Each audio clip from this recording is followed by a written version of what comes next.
Welcome into a brand new episode of Opening the Gates podcast. I'm Alex Fuez, and joining me today is Mike Sansone. He'll be pitching for the Wareham Gatemen this summer. Mike, thanks so much for taking some time to join me. First off, how are you doing? And excited to talk with you here today. Yeah, thanks for having me. Doing well. Just getting through the season now. So obviously, this is going to be your second summer on a Cape Cod collegiate baseball team. What is it like to just feel the excitement around another summer in the Cape? I'm really looking forward to it. Last year I had a great time up there. I was over with Bourne, so this year I'll be with Wareham, but great experience. So I'm really looking forward to another summer up there and getting back to playing Cape Cod baseball. Now, obviously, the manager of Wareham this summer will be Harvey Shapiro. Harvey was the manager in Bourne last year. What was it like playing for Harvey? Harvey's great. He's very old school baseball, but he's laid back. You kind of do what you need to do, get in your work. He throw well, he treats you well. So I enjoyed playing for him, and part of the reason why I'm over in Wareham now with him. And obviously right now you're heading into you're a senior at Fairfield University. What is it like pitching for Fairfield? Not a lot of people understand playing in the MAC. I understand it. I go to Siena College. Siena is also in the MAC. What's special about, we'll say, the MACtion? I love being at Fairfield. Last year with our team, it was a lot of fun, but hard to replicate that. So we've had some ups and downs this year, but we've been having a lot of fun, getting after it. I haven't been able to throw in conference yet, but we'll make that first start this weekend. So I'm just looking back to getting into conference play, and teams are not as overall sound as some of the southern teams, bigger schools, but there's a lot of good players up in the MAC, and it gets really competitive. So it's always a fight regardless of who the team is. So it's fun. Do you have a favorite team you like to compete against in the MAC? I'm a senior, but I've only had 2 seasons up here so far. Right.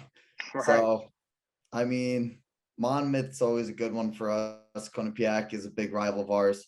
So I'm really looking forward to Monmouth this year. Should be throwing. I think my game I'll be throwing against Trey, who was up in the Cape last year, pitch of the year.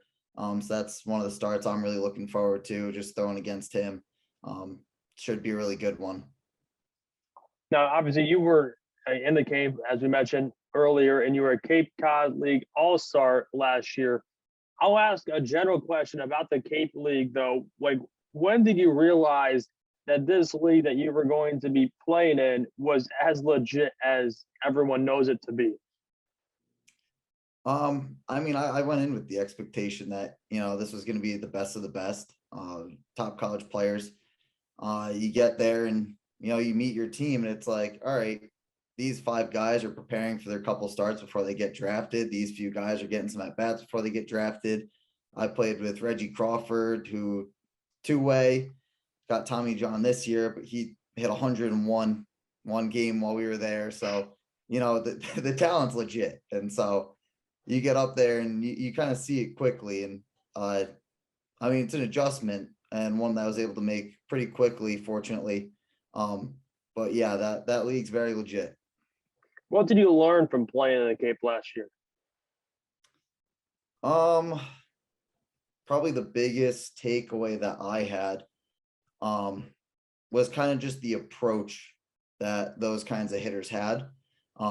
Something I thought that was pretty interesting was the number of chases you get on off speed compared to the MAC, where you have guys kind of looking more fastball and kind of taking some of the good breaking pitches you throw out of the zone. Whereas, these bigger schools, the kids coming up, these top guys are really looking to hit anything. So you're getting a little more chase rate on breaking balls out of the zone, but at the same time, those breaking balls that you leave in the zone are going to get hit more often as well. So I think that kind of swing rate at breaking balls was the biggest difference, and something I adjusted to quickly when I was up there. So chase rate and breaking pitches and that sort of talk that you're having right there, I would quote, and correct me if I'm wrong, but that's new school pitching, right? Chase rate Yeah, a little percentage bit. wise. Is that kind of your style mindset as a pitcher, or is that kind of just how you described it just now? What bring me into your mindset as a pitcher and what you look at looking back on your starts? Yeah, so I kind of run really regardless of who I'm throwing against. I kind of run the same format. Um, I'm heavy fastball, changeup, sliders. I throw in there a little bit, mostly the lefties. But for a guy that doesn't really throw hard, I'm mid to upper 80s. I really attack a lot inside and up in the zone. With four seams, changeups, I work away. So I kind of have that same approach. Uh, depending on who the kid is, where we are in the lineup, or what time through the lineup I'm at. I kind of change up kind of the sequencing or the rate I'm throwing pitches at, but for the most part, it's pretty much the same. A lot of fastball, a lot of changeup from me. You like the new era of the pitching mindset? Uh, I do. So I kind of I'm unique in that kind of way where I came into college as like a movement guy.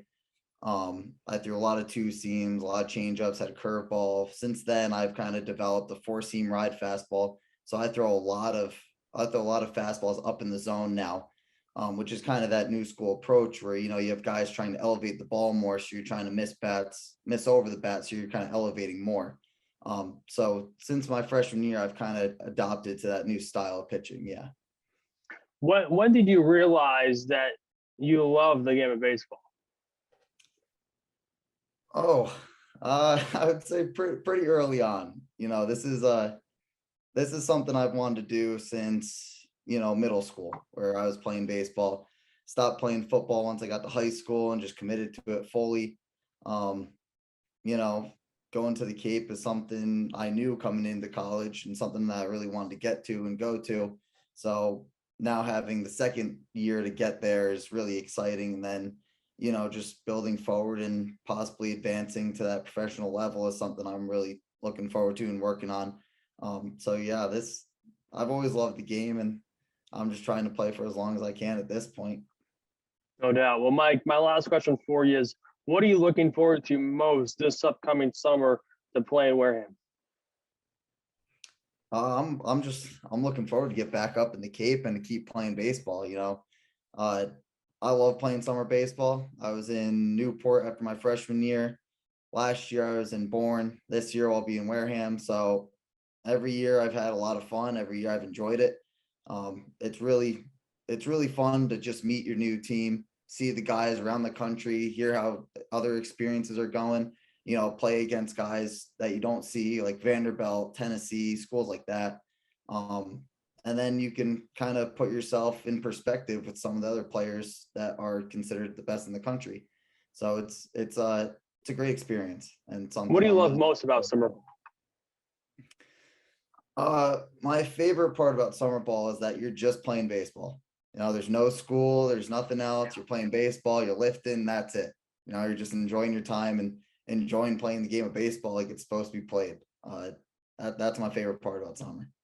Yeah, I'm with you on that. But Mike, thanks again for hopping on the Opening the Gates podcast with me. Looking forward to seeing you this summer, especially.